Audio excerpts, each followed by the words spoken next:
사실 굉장히 대단한 일을 한 겁니다. 새로운 어떤 혁신의 필요성을 요구하는 그런 국민적 어떤 바람이나 기대 같은 게 확실하게 깔려 있었고요. 지난 10년간의 노력이 좀 기성정치에서 탈피해야 된다라는 민심과 만나면서 이런 결과를 냈다고 보고 이게 이제 대선판에 시사하는 시사점도 굉장히 클 거다. 이준석 효과가 큰 거죠. 그런데 이제 이 이준석 효과가 반짝하고 말 거냐, 앞으로 이어질 거냐는 보수가 어떻게 혁신하느냐. 여러분 안녕하세요. 시사저널 TV 시사 끝장입니다. 36세 영선 중진이라고 불리는 원외의 이준석 국민의힘 당 대표가 탄생을 했습니다.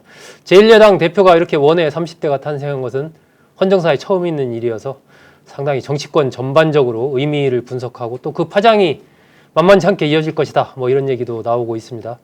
오늘은 정의당 사무총장 겸 대선 준비단장을 맡고 있는 박원석 전 의원 모시고 여러 가지 의미 한번 짚어보겠습니다.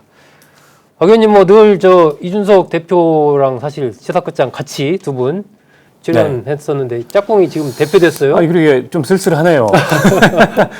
아무튼 뭐 이 자리를 빌어서 이준석 대표 당선을 축하드리고 사실 굉장히 대단한 일을 한 겁니다. 처음에 출발할 때만 하더라도 초반 바람이겠거니 이런 생각이 대다수였어요. 저 역시 그랬고. 근데 이게 이제 1차 투표 지나면서 그냥 뭐 일시적인 바람이 아니고 변화를 요구하는 이제 민심이 그 밑바탕에 깔려 있었고 또 기성 정치가 주는 어떤 그 낡고 고루한 이런 것에서 탈피해서 뭔가 새로운 어떤 혁신의 필요성을 요구하는 그런 국민적 어떤 바람이나 기대 같은 게 확실하게 깔려 있었고요. 저는 이제 이번에 최종 투표 결과를 보면 예상했던 것보다 당심도 민심과 크게 다르지 않은 물론 이제 1등은 나경원 후보가 했습니다만 별로 격차가 한 3% 남짓이죠. 3%포인트 남짓. 그래서 전체적으로 이게 이제 민심이 견인한 그런 선거였고 또 이준석 그 대표의 이제 나이, 젊음 혹은 그 나이나 젊음에서 나오는 뭐 2030 남성들을 겨냥한 캠페인 마치 이게 이제 승리 요인의 절대적인 것처럼 얘기하는데 저는 그런 분석에 별로 동의하지 않습니다. 그보다는 지난 10년간 정치권에 들어와서 아주 독특한 아웃사이더로서의 포지션이 있었어요. 처음에 이제 박근혜 전 대통령 시절에 비대위원으로 어떻게 보면 윗세대에 의해서 간택돼서 들어왔지만 거기까지였거든요. 거기까지였고 그 뒤로는 그 당에서 흔한 뭐 비례대표 공천도 한번 못 받았고 또 그 당이 이른바 요지라고 할 수 있는 강남 같은데 지역 공천도 못 받고 어떻게 보면 험지라고 할 수 있는 노원에서 이제 거듭 떨어지면서 자기 고유한 어떤 정치적 포지션을 쌓아온 거예요. 그러면서도 좀 합리적인 그런 보수 혹은 보수 혁신 그런 어떤 이미지를 잃지 않았고 저는 지난 10년간의 노력이 이번에 좀 기성 정치에서 탈피해야 된다라는 민심과 만나면서 이런 결과를 냈다고 보고 그런 면에서 봤을 때 이게 이제 대선판에 시사하는 시사점도 굉장히 클 거다. 이후에 우리가 또 얘기를 하겠지만 그러니까 결국 이제 기성 정치에 대한 국민들의 아주 낮은 기대 그리고 뭔가 좀 새로운 어떤 변화를 요구하는 그런 변화에 대한 열망 이런 것들이 앞으로의 그 대선까지 혹은 내년 지방선거까지의 정치 과정에서 굉장히 크게 나타날 가능성이 높고 이준석 대표의 당선은 오히려 이제 그런 어떤 이 변화의 흐름을 더 촉진할 가능성이 있다 이렇게 봅니다. 그 일각에서 어쨌든 분석할 때 내년 대선 승부를 염두에 두고 국민의힘 지지자들이 2030 세대와의 결합 이것을 염두에 둔 이른바 전략적인 투표를 한 부분이 이준석이라는 개인보다도 그러한 부분이 밑바탕에 작용했다. 뭐 이런 분석도 있는데 그 분석에는 어떻게 보세요? 그러니까 지난 이제 탄핵 이후에 그 유권자들의 여론 지형을 보면 40, 50 세대는 아무래도 민주당 쪽에 많이 그동안에 기울어 있었고 또 60대 이상의 장년층은 이제 야당 쪽에 기울어 있었는데 2030이 처음에는 문재인 정부에 대한 기대감이 많았어요. 지지율도 굉장히 높고 대통령 지지율도 높고 그러나 이 정부 들어서 일어났던 몇몇 가지 사건들로 인해서 그게 어떻게 보면 약간 2030들의 감정선을 건드리고 이른바 영린을 건드리는 거죠. 대표적으로 조국 사태 같은 게 그렇습니다. 조국 사태나 뭐 인국공 사태 이런 거. 그런 것들이 이제 일종의 이제 내로남불, 게다가 이제 독선적인 이미지 그리고 이른바 이제 586이라고 하는 민주당 내에 굉장히 좀 구조화돼 있고 노쇠화된 이런 이제 권력이 네. 2030들에게 여러 가지 이제 박탈감이나 이런 것들을 주면서 지난 4.7 재보궐선거 결과로 그게 증명이 됐어요. 네. 당시에 이제 2030의 그 득표율을 보면 거의 압도적으로 그렇죠. 오세훈 후보로 기울었고 네. 사실 오세훈 후보가 연령적으로나 정치 배경으로 보면 그 세대에 소구할 만한 뭐 특별한 게 없었는데 586이죠, 거기가. 그렇죠. 근데 당시에 이제 이준석 대표가 그 캠페인에 네. 깊게 관여하면서 2030들에게 발언대를 내주고 이제 그들의 목소리를 듣는 그럼으로써 정치적 효능감을 느끼게 한 이제 그런 캠페인이 결정적으로 작용을 해서 네. 그렇게 이제 4.7 재보궐선거의 승부추가 기울었고 저는 그 효능감이 이번 그 국민의힘의 당직 선거에도 일정하게 영향을 미쳤다 이렇게 보고요. 네. 그러니까 캐스팅 보터로서의 2030의 그 비중 역할은 내년 대선에서 확고해졌다. 결국 여든 야든 그 모든 정당들이 2030 세대의 어떤 정서와 또 정치적 요구를 파악하기 위해서 노력하지 않을 수 없고 또 그에 따르는 어떤 의제, 네. 뭐 정책 그리고 인물 이런 것들을 만들어내기 위해서 노력하지 않을 수 없는 어떻게 보면은 내년 대선에 그 계층적으로 최대의 변수가 된 게 아닌가 싶습니다. 그러면 지금 단계에서 2030 세대가 이제 국민의힘이 2030 세대의 뭐라고 할까요? 좀 뭐 전략적인 제휴를 했다라고 표현하면 뭐한데 선점을 좀 했다? 국민의힘이 선점을 했다 이렇게 좀 볼 수 있나요? 아니면 좀 빠른가요? 그러니까 좀 재미를 본 거죠. 국민의힘도. 그러니까 사실은 그동안에 2030 세대와 제일 멀었던 게 국민의힘이었습니다. 그렇죠. 예, 예. 그리고 이제 탄핵 그 직후로 한번 생각해 보세요. 거의 뭐 2030 세대에서 지지율이 10%도 안 나왔어요. 네, 네. 근데 이게 이제 상전벽해처럼 지금 바뀌었다는 말이죠. 그러나 국민의힘이 이게 일종의 당적 차원에서 뭔가 진짜 혁신, 진짜 그 젊어지는 그 젊은 정치로의 그런 어떤 탈바꿈 이게 이루어진 거냐? 저는 아직은 그렇게 그 대표는 바뀌었지만 자신할 만한 근거는 없다고 보고 네. 이준석 효과가 큰 거죠. 네.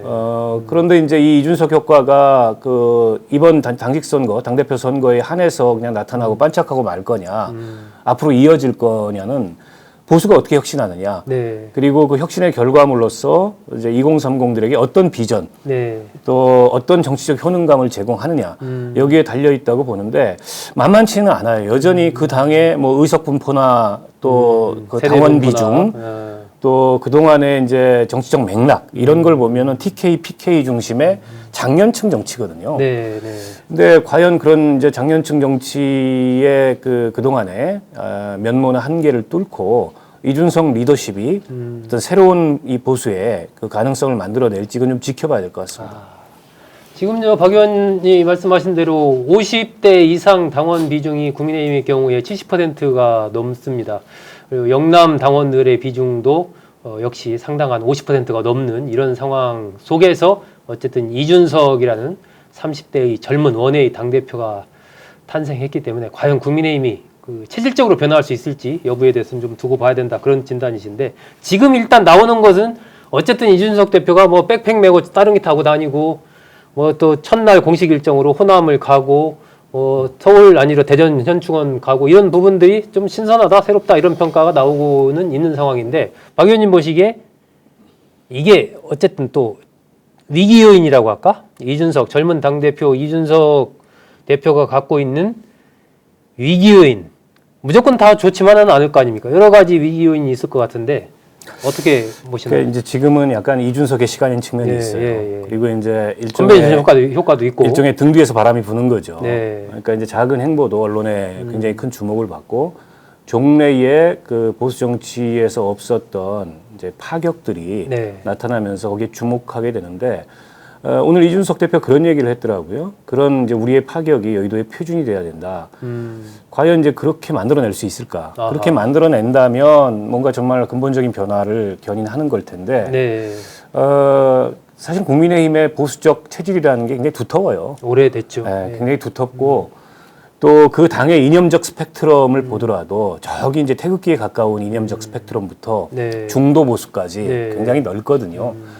이걸 다 아우르면서 대선이라는 정말 큰 판에 이 당을 연착륙시킬 수 있을지 아하. 이게 일단 굉장히 중요하다고 보고요. 예, 그게 첫 번째. 예. 당내 뭐 여러 가지 갈등도 있잖아요. 그렇죠. 그런 것까지를 포함해서 두 번째는 지금 이제 아직은 네, 국민의힘 내에 유력한 대선 주자가 없습니다. 그렇죠. 예. 그래서 이준석 대표는 뭐 8월에 경선 열차 출발하는데 그때까지는 누구에게나 기회가 열려 있지만 빨리 타라. 네, 네. 그러나 이제 누구를 기다리고 이런 건 없다.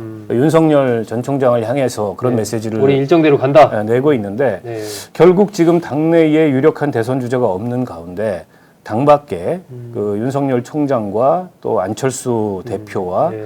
최근 들어서 뭐 최재형 감사원장도 거론이 되던데 김동연 전 부총리. 이런 이제 대선 주자들을 태워서 이 경선 열차를 출발시킬 수 있을까? 이것도 아직은 미지수예요. 물론 네, 네. 이제 이준석 대표의 기본 포지션도 김종인 전 비대위원장 비슷합니다. 자강이 먼저다. 네. 결국 이제 102석을 갖고 있는 제1야당, 게다가 이준석 효과까지 더해진 제1야당이라는 이 트랙 없이 네. 윤석열이 됐든 누가 됐든 뛸 수 있겠느냐 이런 이제 자신감도 일정하게 갖고 있지만 그러나 현실적으로 나타난 지표는 안 그렇단 말이에요. 그렇죠. 지금 유승민 의원하고 가깝다. 뭐 최근에 이제 하태경 의원이 출마 선언을 한다. 홍준표 전 대표가 그분도 이제 당 밖에 있지만 복당을 한다. 원래 그 당 사람이었으니까. 네. 근데 그 다 합쳐봤자 네. 뭐 이게 윤석열 총장 지지율에 반도 안 되는 한참 상황. 못 미치죠. 예. 반도 안 되는 상황이니까 이게 현실적 격차거든요. 네. 그럼 결국에는 여기서 어떤 이 타협점도 필요할 거고 또 윤석열이라는 사람이 갖고 있는 그 대선에 대한 전망과 국민의힘이 갖고 있는 대선에 대한 전망을 일치시키는 노력이 필요할 텐데 이게 이제 당대표의 정치력일 거죠. 네. 그런 시험대에 동시에 올랐다고 봐야 될 것 같습니다. 크게 봐서 그런 두 가지의 위기 요인이 있다. 네. 일단 이준석 대표가 역시 이제 젊다 보니까 새로운 어떤 문화, 새로운 바람 이런 것들을 좀 불러일으키는 것 같고 과거에 썼던 책에 보니까 정치적인 단기 목표로 세대 통합을 이루고 싶다 이런 얘기를 했더라고요. 2030과 60대 이상 어떤 소통하는 그런 세대 통합을 이루는 정치적인 목표를 한번 달성해 보고 싶다 이런 얘기를 했던데 박 의원님 보시기에 일단 뭐 이준석 대표 2030으로서의 상징 자본 이런 것은 상당 부분 획득을 했지 않나 보여지는데 과연 앞으로의 그런 정치적인 긴 미래로 봤을 때 국민의힘의 변화의 첫 단추 그런 부분들을 어떻게 스텝을 가져가야 될 것인지. 그러니까 이제 이준석 대표가 지난 10년간 네. 그 원외에서 정치를 했잖아요. 그러나 이제 미디어나 이런 데 굉장히 노출이 그렇죠. 많이 되면서 엄청나게 출연했죠. 예. 마치 중진 정치인 정도의 인지도를 갖고 있어요. 네. 근데 이제 앞으로의 정치 인생도 굉장히 길 거란 말입니다. 그리고 이제 당대표까지 하고 나면은 그 다음에는 뭐 남는 게 뭐가 있겠습니까? 국회의원이 돼도 그 다음에 이제 대선밖에 목표가 안 남아요. 그렇기 때문에 이제 본인만의 정치적 색깔과 또 본인만의 정치적 기반, 네. 또 본인만의 어떤 정치적 비전 이런 것들을 이제 단단하게 만드는 것도 굉장히 중요하지 않을까. 네. 마치 이게 이제 대선 앞둔 그 지금 시점에 당의 전략적 선택으로 한번 쓰이고 오히려 그런 얘기를 대선 후보 시절에 했더라고요. 내년 대선 지면 정계 은퇴하게 될 수도 있다. 이게 이제 소모될 수도 있거든요. 자칫하면. 저는 뭐 이준석 대표랑 방송도 오래 했고 또 석석 브라더스 아닙니까? 이러저러하게 교류를 하면서 저랑 이제 뭐 이념이라든지 속한 진영이라든지 또 정치적 이 비전은 다르지만 아끼는 입장에서 얘기를 하자면 이제 그런 좀 기노업의 정치를 했으면 좋겠다 이런 생각이 들고 대표적으로 이준석 대표가 이번에 내세웠던 이제 공정이라는 가치, 공정이라는 가치 그 자체는 굉장히 중요합니다. 그리고 그 경쟁도 전 중요하다고 생각해요. 경쟁을 무시하거나 혹은 경쟁이 불필요한 것처럼 얘기하는 거는 저는 그 현실을 너무 도외시하는 이제 그런 생각이라고 보고요. 다만 경쟁조차 되지 않는 사람도 한국 사회에는 많습니다. 왜냐하면 엄연히 존재하는 불평등이 있고 엄연히 존재하는 출발선의 격차가 있어요.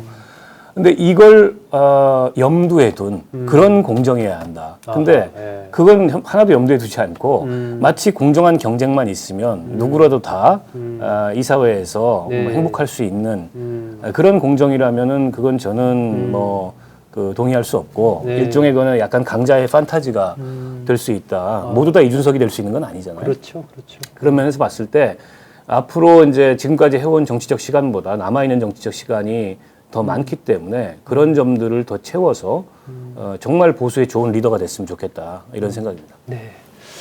박원석 전 의원 얘기, 이준석 대표가 이야기한 공전, 공존이라는 얘기도 이준석 대표가 했죠. 비빔밥 얘기를 하면서 각각의 색채를 잃지 않으면서 전체가 아름다운 공존 얘기를 했는데 박 의원 얘기를 듣다 보니까 공존에서 나아가서 공생, 공영까지 나아가는 그러한 정치인이 됐으면 좋겠다 하는 생각을 좀 가져봅니다. 이준석 당대표 탄생의 의미 그리고 이준석 대표가 처할 수 있는 위기 요인은 또 무엇인지까지 알아봤습니다.